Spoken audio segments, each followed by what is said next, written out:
بسم اللہ الرحمن الرحیم۔ 21 جون 2021 کو میرپور آزاد کشمیر احاطہ عدالت میں ایک ناخوشگوار واقعہ پیش آیا جب عدالت نے ایک سید لڑکی کو غیر سید لڑکے سے نکاح کروا کے لڑکے اور لواحقین کے حوالے کرنے کا حکم دیا۔ جو ہی یہ فیصلہ ہوا تو لڑکی کے لواحقین میں سے ایک شخص نے لڑکے اور اس کے باپ کو گولیوں سے چھلنی کر دیا۔ موقع پر موجود پولیس اہلکاران نے گولی چلانے والے سید کو گرفتار کر لیا اور مقدمہ درج کر دیا۔ لڑکی جس نے دارالامان میں پناہ لے رکھی تھی واپس دارالامان میں بھیج دی گئی۔ اس وقت دو خاندان انتہائی اضطراب کی کیفیت میں ہیں اور یہ واقعہ کیوں پیش آیا اس کی طرف بھی ہم چلتے ہیں۔ سید کیونکہ آل رسول ہیں، سید خاندان کی صدیوں سے ایک روایت چلی آ رہی ہے کہ وہ اپنی بیٹی بہن کا رشتہ غیر سید کو نہیں دیتے۔ اس حوالے سے دنیا کے بے شمار علماء کے فتاوی بھی موجود ہیں کہ سیدہ کا ہم کف کوئی غیر سید نہیں ہو سکتا۔ تمام سید سادات یا آل رسول اس بات پر سختی سے کاربند ہیں کہ وہ کسی صورت میں اپنی بیٹی کا رشتہ غیر سید سے درست نہیں سمجھتے۔ ہم مسلمان ہیں، اگر دیکھا جائے تو کسی بھی مسلمان کو بے پردگی، بےہودگی اور بے حیائی کی اسلام ہرگز اجازت نہیں دیتا۔ اگر ایک عام مسلمان جو کلمہ گو ہے، اس کی بیٹی اور بہن کی عزت بھی ہم سب پر مقدم ہے تو بھلا کسی کو کیا حق ہے کہ آل رسول کی عزتوں کو تھانے، کچہریوں اور چوک اور چوراہوں میں اچھالا جائے۔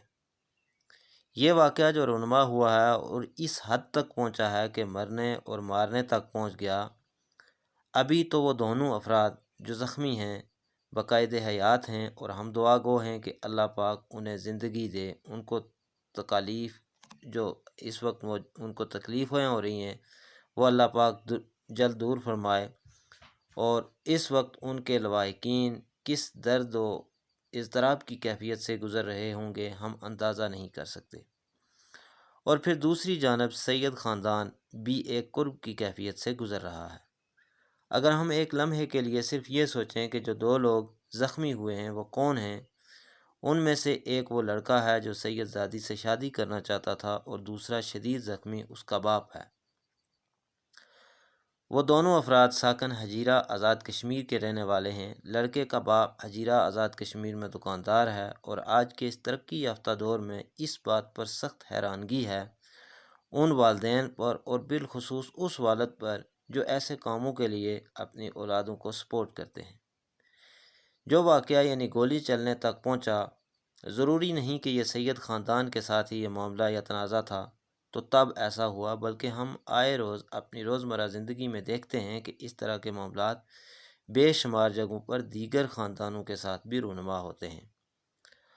اب گولی چلانے والا ملزم تو گرفتار ہو گیا یا ہو گئے ہیں، اب کیس عدالت میں چلے گا اور کتنا وقت لگے گا، کیا سزا ہوگی، وہ تو جو ہونا ہے ہو جائے گا۔ ہمیں اس بات پر غور کرنا چاہیے کہ ایک اتنا حساس مسئلہ جو اس مقام تک پہنچا، کیا صرف ایک دم ایسا ہو گیا؟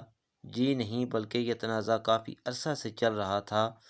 لڑکا اور لڑکی پہلے گرفتار ہو چکے تھے، پھر عدالت نے لڑکی ورثاء کے حوالے کی۔ اس سارے عرصے میں دونوں اطراف سے طویل نشستیں ہوئیں، سمجھایا گیا کہ ایسا کرنا ہرگز درست نہیں۔ سادات خان بہت مشتعل ہے، لیکن لڑکے اور اس کے لواحقین نے ہردرمی نہیں چھوڑی اور معاملہ یہاں تک پہنچ گیا۔ سامعین، اس سے قبل بھی آزاد کشمیر کے ضلع سنوتی میں اس نوعیت کا ایک واقعہ پیش آ چکا ہے جہاں درجن کے قریب لوگ لقمہ اجل بن گئے ہیں۔ وسیع پیمانے پر جنگ و جدل کی فضا بنی رہی۔ اس موقع پر جو سب سے زیادہ ضروری سوچنے اور سمجھنے اور اپنانے کی بات ہے وہ یہ ہے کہ اتنے حساس معاملہ کو اہمیت نہ دینا تو پھر نتائج ایسے ہی ہو سکتے ہیں۔ اس لیے ہماری گزارش ہے کہ ایسے غیر سادات والدین جو ہمارا یہ پیغام سن رہے ہیں، انہیں چاہیے کہ اپنی اولاد یعنی اگر کوئی بیٹا اس طرح کے کسی معاملے میں شامل ہو تو اس کی ہر ممکن حوصلہ شکنی کرنی چاہیے، تاکہ مستقبل میں خود بھی کہیں ایسے بھیانک نتائج سے نبرد آزما نہ ہونا پڑے اور آپ آل رسول کی دل آزاری اور تکلیف کا باعث بھی نہ بنیں۔ یہاں ایک بات اور بھی عرض کرنا ضروری ہے کہ یہ صرف سادات کی روایت ہی نہیں بلکہ غیر سادات جن کی دل میں اللہ اور رسول کی محبت اور آل رسول سے عقیدت ہے وہ بھی ایسا کرنا بہت برا سمجھتے ہیں۔ سامعین، ہمیں سوچنے کی ضرورت ہے اور اپنے آپ پر اور اپنے ارد گرد نظر دوڑائیں کہ ہمارے معاشرے میں جتنے بھی خاندان ہیں وہ شادیاں اپنے اپنے خاندانوں میں کرتے ہیں۔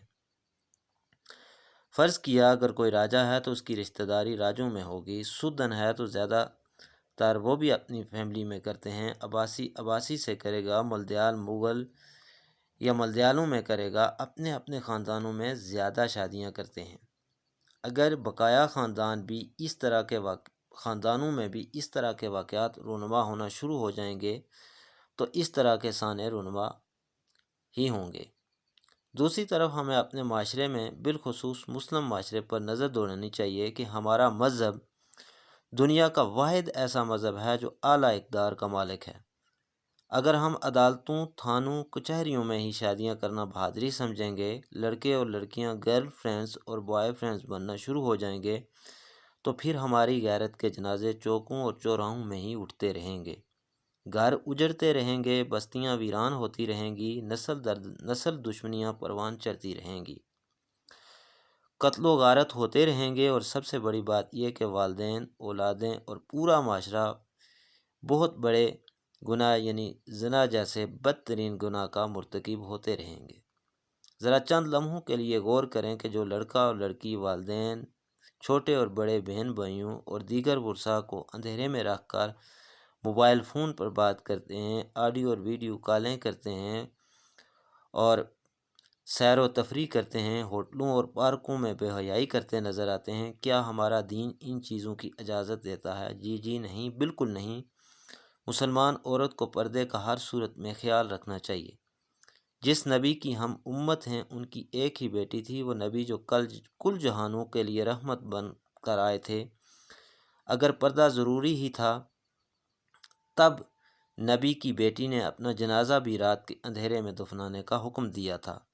شریعت کے احکامات سب مسلمانوں کے لیے برابر ہیں۔ ایک بار پھر گزارش ہے کہ اپنی اولاد کی تربیت ضرور کریں، کہیں ایسا تو نہیں ہو رہا جن کے لیے آپ اپنا سب کچھ تن من دھن قربان کر رہے ہیں، وہ آپ کی دنیا اور آخرت بھی تو برباد نہیں کر رہے۔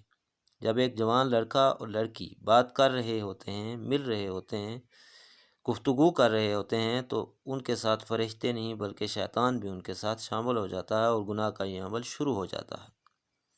ہمیں یقین ہے کہ ہماری ان گزارشات پر سادات اور غیر سادات سب توجہ دیں گے اور اس برائی کے تدارک میں اپنا کردار ادا کریں گے۔